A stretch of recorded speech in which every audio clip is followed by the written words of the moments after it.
ঠাকুরের ভোগ মানেই খিচুড়ি আর তার সাথে লাবড়া। আগামীকাল সরস্বতী পুজো, খিচুড়ি লাবড়া তো থাকছেই। সব কিছুর রেসিপি আছে আমার চ্যানেলে। আজ চলে এলাম ভোগের খিচুড়ি রেসিপি নিয়ে। আমি এখানে গোবিন্দভোগ চাল নিয়েছি, 300 গ্রাম মতো চাল আছে। চালটাকে ভালো করে ধুয়ে জল ঝরিয়ে রেখে দিচ্ছি। চলে আসছি রান্নার দ্বিতীয় ধাপে। এখানে ডালটাকে ভেজে নিতে হবে। মুগের ডাল নিয়েছি, যতটা পরিমাণে চাল ঠিক ততটা পরিমাণেই ডাল নেওয়া আছে। ডালটাকে বেশ লালচে করে ভেজে নিতে হবে, তারপর সেটাকে আবার ধুয়ে নিতে হবে। খিচুড়ির জন্য জল গরম হতে দিয়েছি। জলটা গরম হোক, ততক্ষণে অন্য জায়গাটা সামলে নিই। তেল গরম হতে দিয়েছিলাম সর্ষের তেল, তাতে জিরে, শুকনো লঙ্কা, তেজপাতা ফোড়ন হিসাবে দিলাম। তারপর তাতে দিয়ে দিলাম আদা কুচি। আদা কুচিটা একটু ভাজা ভাজা মতো করে নিতে হবে।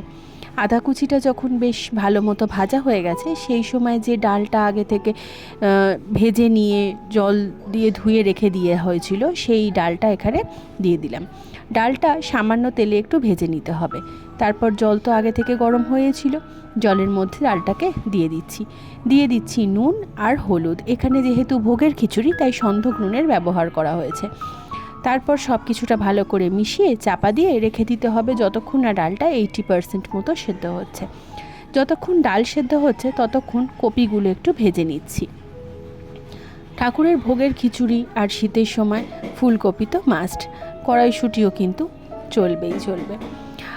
তো ফুলকপিগুলো খুব লালচে করে ভাজবো না, কিন্তু হালকা রং ধরেছে যখন, তখন ফুলকপিগুলোকে তেল থেকে তুলে নিচ্ছি। এর মধ্যে কেটে গেছে প্রায় মিনিট 15-20। তো এতক্ষণে ডালটা সেদ্ধও হয়ে গেছে।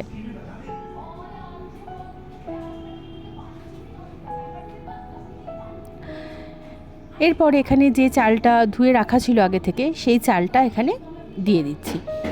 তারপর চাল দেওয়ার পর বাকি সমস্ত যা কিছু আছে, অর্থাৎ কড়াইশুঁটি, এখানে কাঁচা লঙ্কা নিয়েছি, টমেটো নিয়েছি, সব কিছুটা মিশিয়ে দেব। এখানে দিয়ে নেব, যখন ফুট ধরবে হালকা একটু, তখন দিয়ে নেব চিনি। খিচুড়িতে খুব বেশি চিনি দরকার নেই, তবে 2 চামচ চিনি আমি এখানে ব্যবহার করলাম। আর দিয়ে নিচ্ছি ভেজে রাখা ফুলকপিগুলো। সব কিছুটা ভালো করে মিশিয়ে দেওয়ার পর খিচুড়িটাকে ফুটতে দিচ্ছি। এই সময় আর আমি এখানে চাপা দিচ্ছি না, আপনারা মনে করলে হালকা একটু চাপাও দিয়ে নিতে পারেন। আরও মিনিট 15-20 মধ্যে খিচুড়ি কিন্তু রেডি হয়ে যাচ্ছে, কারণ এখানে এই মুহূর্তে সব কিছুটাই সেদ্ধ হয়ে গেছে। এরপর তো শুধু ওপর থেকে ভালো করে গাওয়া ঘি আর গরম মশলা দিয়ে ছড়িয়ে নিয়ে মিশিয়ে নিয়ে আরও 5-10 মিনিট স্ট্যান্ডিং টাইমে রেখে দিলেই খিচুড়ি একদম রেডি। সকলকে বসন্ত পঞ্চমীর আগাম শুভেচ্ছা রইল। সবাই বেশ ভালো করে সরস্বতী পুজো কাটান। আর পুজো মানেই ভোগ, ভোগের খিচুড়ি, লাবড়া সমস্ত কিছু রেসিপি পেয়ে যাবেন আমার চ্যানেলে।